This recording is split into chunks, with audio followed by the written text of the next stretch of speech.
We continue to face a grave situation in Iran, where our embassy has been seized and more than 60 American citizens continue to be held as hostages in an attempt to force unacceptable demands on our country. We're using every available channel to protect the safety of the hostages and to secure their release. The Iranian hostage crisis was a hostage situation that started on November 4th, 1979, where a group of armed Iranian college students who belonged to the Muslim student followers of Imam's line obtained power of the United States Embassy in Tehran. They seized 52 United States diplomats and citizens. The majority of these people were held for 444 days, finally being released on January 20th, 1981. But throughout this night in Washington, officials will continue their search for some way to negotiate the hostages' freedom. The takeover was not the first attempt on the embassy, as about 8 months earlier, the Organization of the Iranian People's Fedayeen guerrillas stormed the embassy. But after only 3 hours, the embassy was back in U.S. hands. However, less than a year later, the Iranians would be successful in their pursuit. The plan to seize the American embassy was prepared for September 1979 by Ibrahim Asghar-Zadeh, who was a university student at the time.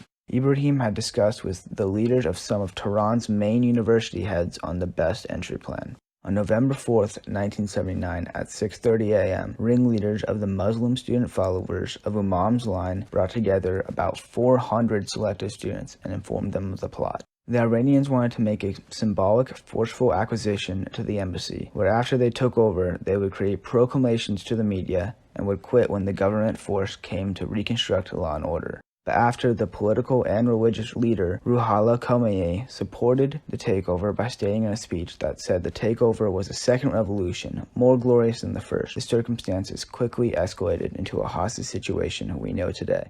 Many Marines and embassy staff were then blindfolded and walked into a panel of collected photographers. The motivation for this takeover was to protest how America had admitted the Shah into their borders. As Saeed Hajarian, a hostage taker, stated, "The U.S. made a mistake taking in the Shah.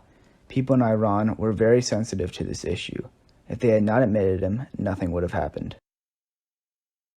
Daring element was disclosed today in the Iran crisis, which has held world attention for 87 days now.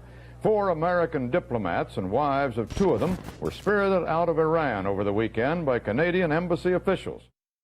Understandably, before the total conquest of the embassy, a multitude of workers tried to escape. Unfortunately, the majority of the workers were hastily rounded up by outside Islamic citizens and returned to the embassy as hostages. Luckily, there were a few workers who got out, as 6 American diplomats managed to avoid captivity and fled to the British embassy before being moved to the Canadian embassy. After this quick transfer took place, Operation Canadian Caper commenced. Canadian Caper was a rescue mission in which the Canadian government and the CIA worked together in an attempt to bring back the 6 former hostages who had evaded capture during the takeover of the embassy in Tehran. Operation Canadian Caper incorporated a CIA officer and 6 diplomats, conveying that they were Canadians working on a Hollywood crew scouting movie locations for a science fiction film called Argo. Tony Mendez, the CIA officer, provided documents, appropriate clothing, and other necessities to change the former hostages' appearances. Before the operation took place, Tony Mendez worked alongside the Canadian government staff in Ottawa, and those same staff members forwarded passports and other supporting official materials to the Canadian embassy. The operation itself went smoothly, as in the morning of January 27, 1980, the 6 American diplomats, Tony Mendez and his colleague, all with their real Canadian passports, faced no trouble going through the security at Tehran's international airport. The party then boarded Swiss Air Flight 363 and left for Switzerland. The diplomats were quickly driven to the U.S. Air Base in West Germany, where they were then to be flown to the Air Force Base in Delaware. Equipment failure in the rescue helicopters made it necessary to end the mission. 2 of our American aircraft collided on the ground. Only 2 days after the diplomats and embassy workers in the American embassy in Tehran were taken hostage, planning for a possible rescue mission began.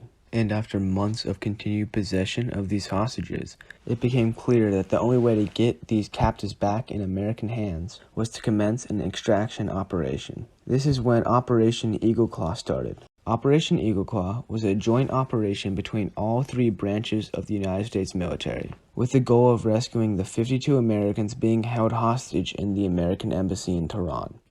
The original plan went as follows. Multiple helicopters and C-130 transport aircraft would follow different routes and then meet at an agreed time and place on a salt flat about 200 miles southwest of Tehran, nicknamed Desert 1. After they landed, the C-130s would refuel and deploy troops from transport aircrafts into the helicopters. These helicopters would then fly to an undisclosed mountain top closer to the embassy in Tehran, nicknamed Desert 2, where an actual raid on the embassy would happen the following day.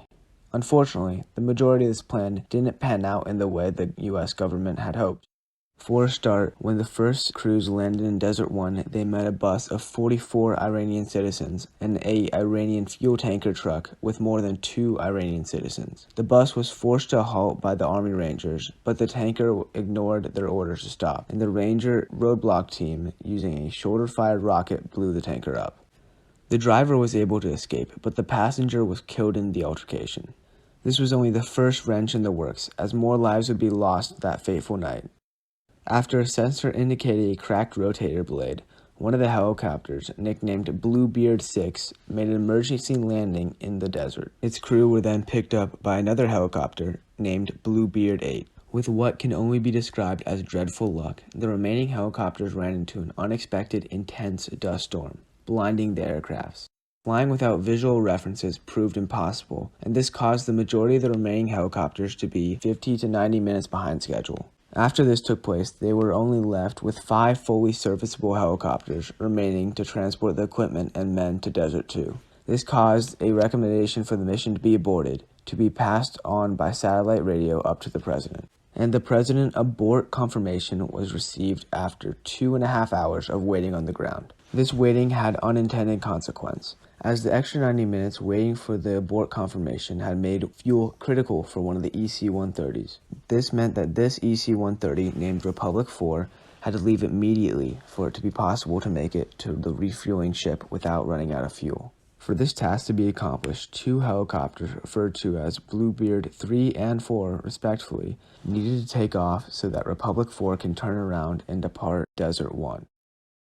Bluebeard 3 is brought to 15 feet above ground and hovers, but due to the fact that the helicopter was engulfed in a dust cloud, the pilot, Major James Schaefer, only has a single combat controller on the ground as a point of reference. This combat controller attempted to give directions but was immediately knocked off his feet by the prop blast. The man on the ground backs away from Bluebeard 3, but Schaefer interprets this as directions to move forward. He pitches forward thinking he is in the clear. Instead, the helicopter's main rotor strikes into the tail of an EC-130 and then crashes into the left wing. Both aircraft erupt into flames, and in the subsequent seconds, the EC-130's fuel bladder explodes into a giant fireball. The accident left 8 Americans dead, 5 of the 14 in the EC-130 and 3 of the 5 in the Bluebeard 3.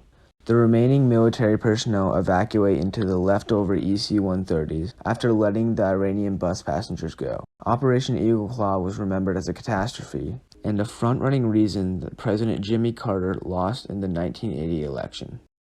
Day 1 of Ronald Reagan's presidency, and day 1 of freedom for 52 Americans. Months of failed negotiations resulted in the Algiers Accord. On January 19, 1981, they were a set of agreements that stated the following.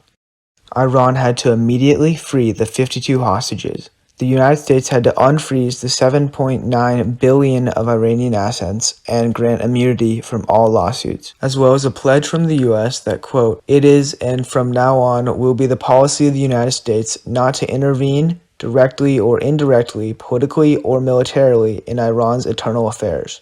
These final negotiations did in fact have an outcome of the hostages being released. And finally, on January 20th, 1980, only 20 minutes after Ronald Reagan was sworn into presidency, the 52 diplomats and the embassy workers were set free. The former hostages were then flown to West Germany via Algeria, where former U.S. President Jimmy Carter took them back to the United States. A celebration of their release took place 10 days afterwards, as a motorcycle parade took place in New York City's Broadway.